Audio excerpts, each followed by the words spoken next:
President Biden will meet with his NATO counterparts in a few days in Brussels to discuss the war in Eastern Europe. Tomorrow, the U.S. Congress will hear from Ukraine's president. White House correspondent Jackie Heinrich has tonight's update live from the North Lawn. Good evening, Jackie. Good evening to you, Brett.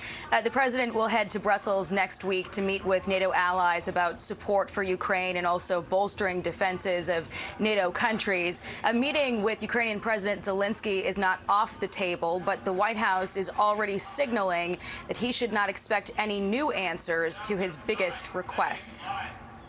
Tomorrow, Ukrainian President Volodymyr Zelensky is expected to ask Congress again for a no-fly zone and MiG fighter jets. But the White House has already dismissed those requests as a non-starter. To put it bluntly, is Zelensky wasting his time tomorrow asking for these things? Well, I would say because of the passion and the courage and the bravery of President Zelensky, there has been support for expediting the delivery of a historic amount of military and security assistance. The White House dug in despite new calls from NATO member Estonia to close the skies over Ukraine. We disagree with the argument that that would be an effective step. The president touting help the U.S. has already given, signing a spending bill including $13.6 billion in new aid to Ukraine. We're moving urgently to further augment the support to the brave people of Ukraine as they defend their country. But on Capitol Hill, growing desire to give Zelensky what he wants, short of a no-fly zone. From Republicans, everything he's going to request is something we ought to be doing. Unfortunately, the administration keeps on dragging its heels.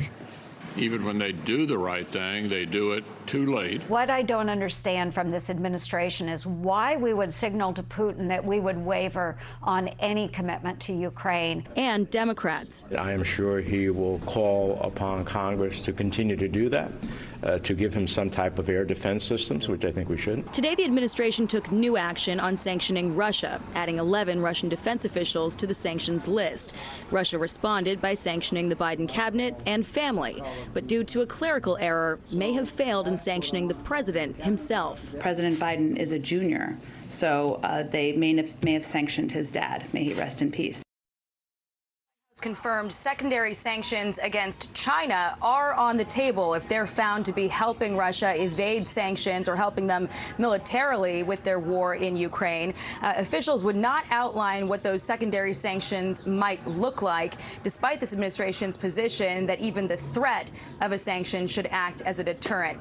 Also tonight, Brett, we are learning the second gentleman has tested positive for coronavirus.